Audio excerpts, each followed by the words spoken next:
Salut à tous, bienvenue à l'atelier du chalet. Alors aujourd'hui dans cette nouvelle vidéo on va parler outillage fait maison, serre-joint dormant. Mais avant toute chose je voulais adresser un grand merci aux 60 abonnés de la chaîne. Donc à l'heure où je vous parle il y a 60 abonnés sur la chaîne. Je vous remercie tous énormément pour cet abonnement que vous avez par rapport à cette chaîne. J'espère que le contenu vous convient, vous plaise. N'hésitez pas à mettre en commentaire ce que vous aimeriez voir. Donc, lors d'une dernière vidéo, il y a un des abonnés qui a dit j'aimerais bien savoir un peu plus concernant les serre-joints dormants. C'est pour ça que je fais cette vidéo aujourd'hui. Et sinon, je vous adresse encore un grand merci pour ce partage, cet abonnement, tout ce que vous apportez à la chaîne. Et j'espère encore vous en apporter beaucoup. Alors, pour aujourd'hui, on va parler des serre-joints dormants. J'en ai un devant moi, il y en a un derrière moi. Donc c'est une paire que j'ai fabriquée parce que j'en avais l'utilité pour faire un collage de plateau. J'avais tout de suite prévu le coup et j'avais prévu d'en faire 4. Donc il y en a 2 qui sont finis et 2 qui ne sont pas finis. Donc je vais vous montrer comment j'ai fabriqué cela. Malheureusement, je n'ai pas filmé la fabrication, mais je vais essayer de vous expliquer au mieux comment j'ai fait. Et sur les 2 qui ne sont pas finis, je vais vous montrer au stade où ça en est. Petite nouveauté aussi pour la chaîne, j'alimente depuis peu une page Facebook que vous pouvez retrouver sous le nom l'atelier du chalet. Je communique un peu plus par ce réseau-là en live quand je suis dans l'atelier en train de réaliser des choses, je fais des photos, je les partage. Ça ne fait pas forcément toujours l'objet d'une vidéo, donc du coup je fais des photos et je les poste. Donc si vous avez envie de vous abonner également à cette page, vous pouvez la trouver sur Facebook, c'est l'atelier du chalet et vous la reconnaîtrez parce que le logo de la chaîne, de la page Facebook est le même que celui de la chaîne YouTube. Alors, pour la fabrication des serre-joints dormants, j'ai utilisé une section de 40 par 100 mm. Je suis venu percer un trou tous les 5 cm en diamètre 10 et je suis ensuite venu couper la pièce en deux à la scie circulaire dans le sens de la longueur, ce qui me donne 2 bras pour faire les serre-joints dormants. Alors, faisons un zoom sur la partie un peu plus technique à l'avant. Pour la partie ici, qui permet en fait le serrage avec le serre-joint tout simplement, j'ai rapporté une pièce de bois, une deuxième pièce de bois ici, en assemblage en T, collé, tout rayonné. Ensuite, j'ai percé ici un trou un peu plus grand que le diamètre de la tige filetée qui est ici. Au bout de cette tige filetée, on va retrouver un écrou, un autre écrou unique, pas écrou contre écrou, mais écrou unique, collé à la colle époxy, qui vient en fait s'insérer dans un trou de cette pièce-là. Si vous observez bien, cette pièce-là est en 2 parties. Alors, on va se rapprocher pour voir ça. Voilà, cette pièce-là, elle est en 2 parties. Je me cale. Voilà. Ici, on a le trait de coupe. Donc, la grosse pièce principale est faite en une seule pièce.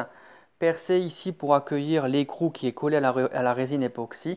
Et cette partie-là est rajoutée à l'arrière, collée à la colle à bois. Ce qui permet en fait lors du serrage que cette pièce-là soit désolidarisée de la tige filetée, permettant le serrage et aussi éviter que ça tourne et que ça se bloque contre le bras principal du serre-joint. Pour cette pièce-là, qui est le mort fixe on va dire, c'est tout simplement la même section de bois que le bras principal qui est percée et qui accueille 2 plaquettes en aluminium où ça peut s'articuler avec une entretoise en aluminium et en fait ce dernier vient se mettre à l'arrière du serre-joint comme ceci et permet de se mettre dans une gorge et d'être abattu sur le bras principal et en fait de maintenir l'effort de serrage. Alors il y en a déjà un en place ici. Alors celui que j'ai ici et le deuxième qui est là, c'est en fait les 2 qui sont prêts pour les 2 qui ne sont pas finis. Alors, quoi de mieux que de vous montrer en vrai un serrage. Alors, on va enlever celui-là. Voilà. Rapprochons-nous pour voir un peu mieux. J'ai besoin d'assembler 2 pièces de bois. Ici, des planches. On va prendre l'exemple de ces 2 petits morceaux. J'ai déjà pré-réglé le mort fixe. Voilà, donc ici je me suis déjà préparé, c'est tout bien. Donc j'ai un petit peu de marge de manœuvre pour insérer. Et j'ai déjà inséré un petit peu, il reste un petit peu, ça bouge encore pour le serrage. Comme d'habitude, on vient en coller à la colle à bois des deux côtés. On vient assembler, on se met bien en butée et à l'aide d'une clé de 17 ici, je viens serrer mes deux pièces de bois. Voilà. L'avantage, ici c'est du bois, ici c'est du bois, ça ne marque pas les pièces. On peut serrer très fort, ce qui n'est pas forcément toujours nécessaire, mais on peut serrer fort pour garder un bon contact. Quand la colle commence à sortir, c'est assez serré, et à ce moment-là, on laisse sécher. Moi, ce que je fais, vu que mon bras principal est en bois, ce que je fais, soit je laisse un petit morceau de papier en dessous pour éviter que la colle ne prenne sur le bras principal, ou alors ce que je fais, je regarde la notice de ma colle et généralement le temps de mise sous presse est indiqué sur le bidon.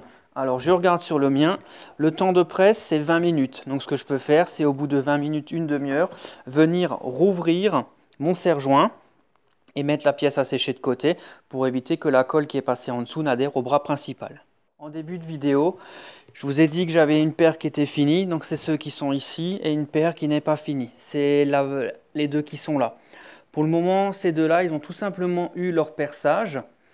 Donc, c'était une pièce qui était comme ceci, et ils ont été sciés. Je me suis arrêté là.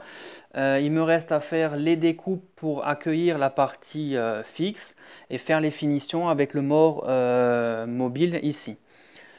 Donc voilà, cette vidéo s'achève tout doucement concernant les serre-joints dormants. J'espère avoir pu répondre de façon précise aux personnes qui m'ont posé la question, comment je les ai réalisés. Malheureusement, à l'époque, je n'avais pas filmé la fabrication. Si je suis amené à en refaire, j'hésiterai pas. Je vous ferai une vidéo complète de la fabrication pour que vous puissiez vous rendre compte des différentes étapes.